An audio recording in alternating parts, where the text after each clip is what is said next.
ಪರಿಶಿಷ್ಟ ಜಾತಿಗಳ ಸಮಗ್ರ ಸಮೀಕ್ಷೆಗೆ ಅಂತ ಹೇಳಿ ಸರ್ಕಾರ ಮುಂದಾಯಿತು. ಮತ್ತೆ ಇದೊಂದು ಡೂಪ್ಲಿಕೇಟ್ ಸರ್ವೆ ಅನ್ನೋದು ಮತ್ತೆ ಮತ್ತೆ ಗೊತ್ತಾಗ್ತಾ ಇದೆ. ಸೊ ಈ ಸರ್ವೆ ಬಗ್ಗೆ ಕೇಳಿಬಂದಿರುವಂತಹ ಆರೋಪಗಳು ಏನು, ಸರ್ಕಾರ ಕೊಡ್ತಾ ಇರುವಂತಹ ಸಮರ್ಥನೆ ಹೇಗಿದೆ, ಬನ್ನಿ ನೋಡ್ಕೊಂಡು ಬರೋಣ. ಇದ್ಯಾವ ಸೀಮೆ ಪರಿಶಿಷ್ಟ ಜಾತಿಗಳ ಸಮಗ್ರ ಸಮೀಕ್ಷೆ? ಪೌರ ಕಾರ್ಮಿಕರು, ಜಲಮಂಡಳಿ ಸಿಬ್ಬಂದಿಯಿಂದ ಸ್ಟಿಕ್ಕರ್ ಅಳವಡಿಕೆ, ಫೇಕ್ ಸಮೀಕ್ಷೆಗೆ ಸಾರ್ವಜನಿಕರು ನಿಗಿ. ಪರಿಶಿಷ್ಟ ಪಂಗಡಗಳಿಗೆ ಒಳ ಮೀಸಲಾತಿ ನೀಡಲು ಕೈಗೊಂಡಿರುವ ಪರಿಶಿಷ್ಟ ಜಾತಿಗಳ ಸಮಗ್ರ ಸಮೀಕ್ಷೆಗೆ ಬೆಂಗಳೂರಿನಲ್ಲಿ ವ್ಯಾಪಕ ವಿರೋಧ, ಆಕ್ರೋಶಗಳು ವ್ಯಕ್ತವಾಗ್ತಿವೆ. ಮನೆ ಮನೆಗೆ ಹೋಗಿ ಮನೆಯ ಸದಸ್ಯರನ್ನು ಮಾತನಾಡಿಸದೆ ಕಾಟಾಚಾರಕ್ಕೆ ಮನೆಯ ಗೋಡೆಗಳಿಗೆ ಸ್ಟಿಕ್ಕರ್ ಅಂಟಿಸಲಾಗ್ತಿದೆ. ವಿಪರ್ಯಾಸವೆಂದರೆ ಪೌರ ಕಾರ್ಮಿಕರಿಗೆ ಜಲಮಂಡಳಿ ಸಿಬ್ಬಂದಿ ಕೈಗೆ ಈ ಸ್ಟಿಕ್ಕರ್ ನೀಡಿದ್ದು ಮನಸ್ಸಿಗೆ ಬಂದಂಗೆ ಮನೆಗಳಿಗೆ ಅಂಟಿಸಿ ಬರ್ತಿದ್ದಾರಂತೆ. ಪೌರ ಕಾರ್ಮಿಕರು ಬಂದು ಅಂಟಿಸ್ಬಿಟ್ಟು ಹೋಗಿದ್ದಾರೆ. ನಿನ್ನೆ ಎಲ್ಲ ಮುನ್ನೆ ಬಂದಿದ್ದಾರೆ. ಅವರು ಮುನ್ನೆ 12 ಗಂಟೆ ಬಂದು ಅಂಟಿಸ್ಬಿಟ್ಟು ಹೋಗಿದ್ದಾರೆ. ಮಧ್ಯಾಹ್ನ 12 ಗಂಟೆ ಬಂದು ಕೇಳಿದ್ರು ಅಷ್ಟೇ, ಪರಿಶಿಷ್ಟ ಜಾತಿ ವರ್ಗ ಯಾವ್ದಾದ್ರು ಇದೆಯಾ ಅಂತ. ಇಲ್ಲ ಅಂತ ಹೇಳಿದ್ವಿ, ಬಟ್ ಅವರು ಅಂಟಿಸ್ಬಿಟ್ಟು ಹೋಗಿದ್ದಾರೆ ಅಷ್ಟೇ.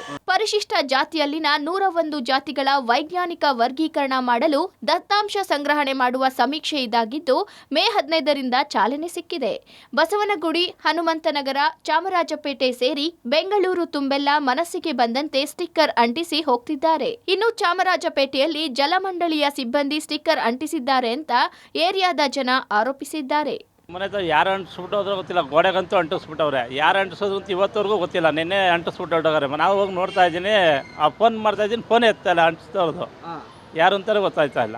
ಎಷ್ಟೋ ಜನ ನನ್ನೇ ಕೇಳ್ತಾವ್ರೆ, ನಮ್ಮ ಮನೆ ಹತ್ರ ಇದು ಯಾರು ಸ್ಟಿಕ್ಕರ್ ಅಂಟಿಸ್ಬಿಟ್ಟಿದ್ದೀರಾ ಅಂತ. ನಿನ್ನೆ ನಾನು ಹೋದ್ರೆ ಕೇಳ್ತಾವ್ರೆ, ಯಾರು ಅಂತಾನೆ ಗೊತ್ತಾಯ್ತಾ ಇಲ್ಲ. ನನಗೆ ಅಂಟಿಸ್ಬಿಟ್ಟು ಹೋದವ್ರು ಯಾರು ಅಂತಾನೆ ಗೊತ್ತಿಲ್ಲ. ಪ್ರಯೋಗನೇ ಇದು. ಏನಂದರೆ ಜನಗಳ ಕಣ್ಣಿಗೆ ಕಣ್ಣೋರ್ಸೋ ಥರದಲ್ಲಿ ನಾವು ಮಾಡಿದ್ವಿ, ಜನಗಣತಿ ಮಾಡಿದ್ವಿ ಅಂತ ತೋರಿಸ್ತಾರೆ.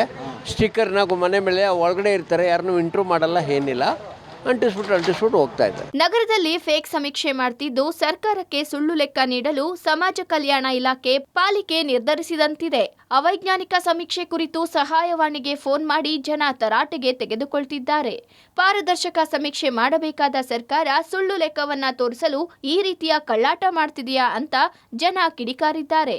Prakash D Rampur, public TV, Bengaluru.